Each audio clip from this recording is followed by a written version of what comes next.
This is the talk show that takes a no-holds-barred approach to politics, where truth and integrity are the standard and the Constitution honored.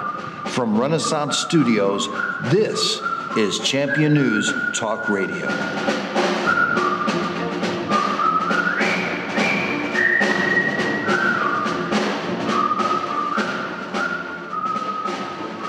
Good morning and welcome to another great edition of Champion News Talk Radio.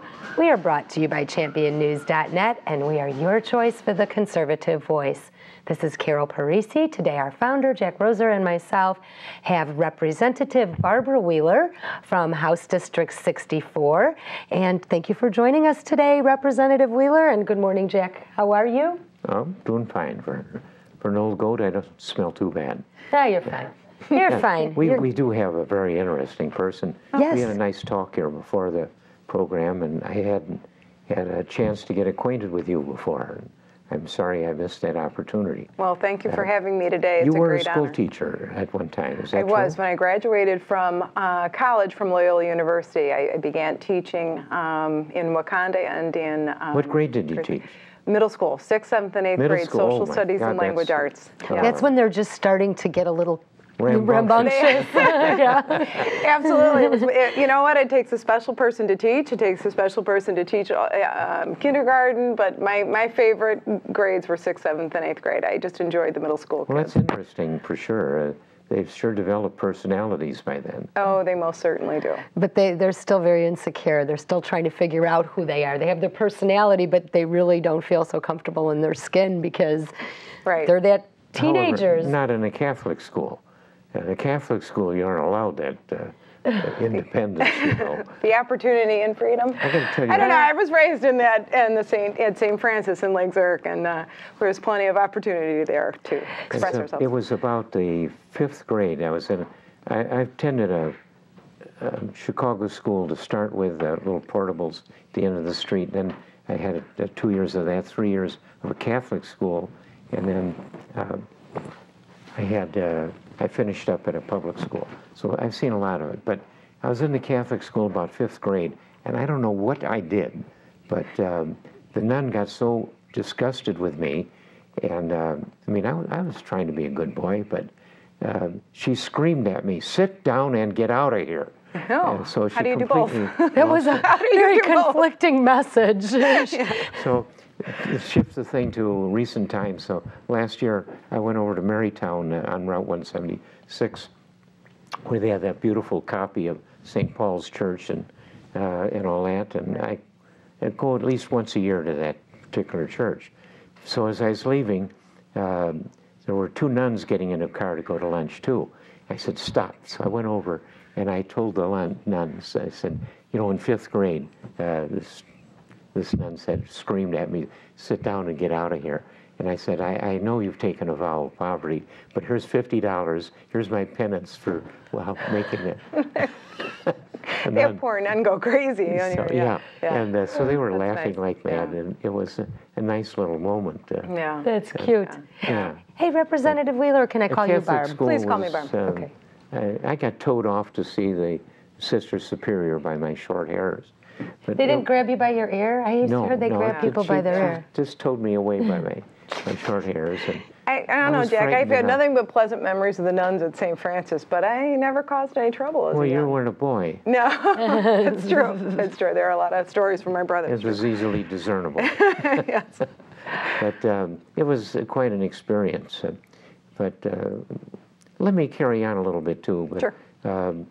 You know, the president is all upset about guns. I think he's worried about getting shot himself, which I certainly hope never happens, because that louse should never be made a hero. But it's very notable that none of these shootings happen in Catholic schools, Lutheran schools, or homeschooling, or any other kind of a school. They only happen in public schools. So what motivates a child, or a man once a child, what motivates him? You know, if guns motivated him and gave me a gun, I'd probably shoot the assessor, or, you know, when my worst legislator or somebody else. And the last thing I'd do would be to shoot school children. So the president's completely nuts about the motivation of why anybody repeatedly has happened with public schools. These idiots go in and shoot school children. Why? It's because they got a lousy experience in that school, excluded from the company of their fellows or whatever.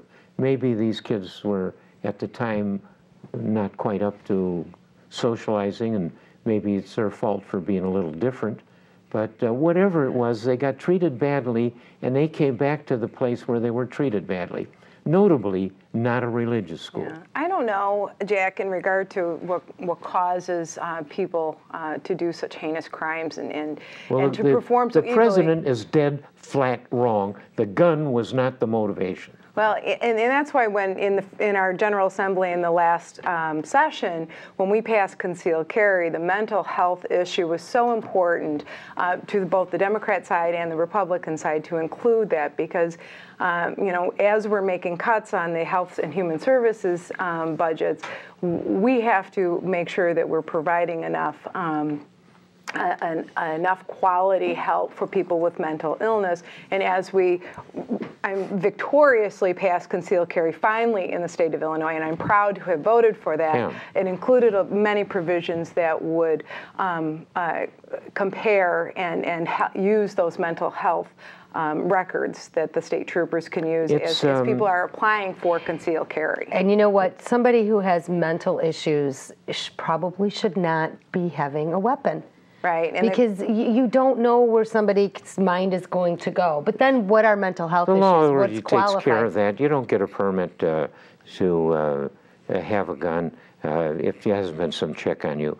The whole country, this is the last state that hasn't got a concealed carry. And I think the NRA does a great job making sure that people with mental illnesses. These idiots downstate, these Democrats that run this show, have made a mess of the city of Chicago. I can show you the reports of the Detective Bureau of the Chicago Police Department, and in there they've got the things that were used to murder all the people. In years past, it was more like 900 and some. Frankly, they're only killing about half as many as they used to, but the stupid press hasn't figured that out. For the reason for that, you can go searching. But there are no assault rifles ever used for shooting anybody in the city of Chicago. There's a few rifles, but it's mostly pistols, it's mostly knives, it's ball bats, it includes pantyhose and a toilet and rocks and all kinds of things. About 35 different things were used to kill damn near 1,000 people in the report I showed you. Right, and you know, the studies show that in the cities and the states that have a concealed carry laws, their crime has decreased. And yes, so sure. As we go on in Illinois and enforce this law and allow this law of concealed carry, we can only hope that the city, which is a complete and total war zone right now, will find that same decrease. Not only in the city of Chicago, but the city is not going to allow this concealed carry, I hear. They're not going to. They do have the grandfathered laws, but I think they have to have concealed carry. It's just assault weapons as well as some of the other banned weapons. Assault weapons, nobody walks around with. You aren't going to conceal carry an assault weapon. That's impossible. No, that is impossible. But Jack, who has I'm assuming you'll go for a concealed carry license, will be able to go into the city of Chicago with his concealed carry weapon. Of course, so they should finally do it. The last of the 50 states, these jerks, what are they afraid of, being shot themselves? It's terrible that they have kept this thing that would have reduced the number of murders in Chicago, especially, and in the whole state. The proof is there with 49 states where the killings have gone down. Decreasing. There is another huge thing that people don't realize happened. Homeowners that are allowed to have guns in their home, and they aren't allowed that in Chicago, where the majority of the stinking Democrats that are running the state come from. If you're allowed to have a pistol, there's only a small percentage of home invasions, maybe 25%, where they go in when there's anybody in the home. In every state where people can own a gun in their own home, they don't even have to carry it, in their own home, the home invasions are made when there's nobody there. But in England and Australia and other stupid places where they took away all of the guns, the home invasions, about 80% of them are when the people are there, because the burglars no longer care. If they know that there is no gun, they don't give a damn whether there's somebody in the home. They'll kill them, knock them down, take everything, kick them, and that's what goes on in England and Australia. So we should have learned, and the press should have learned, because you don't get this from the stinking press. They've been on the wrong side of this issue forever. So finally, these idiot Democrats have let this thing go through with a lot of provisions that they shouldn't.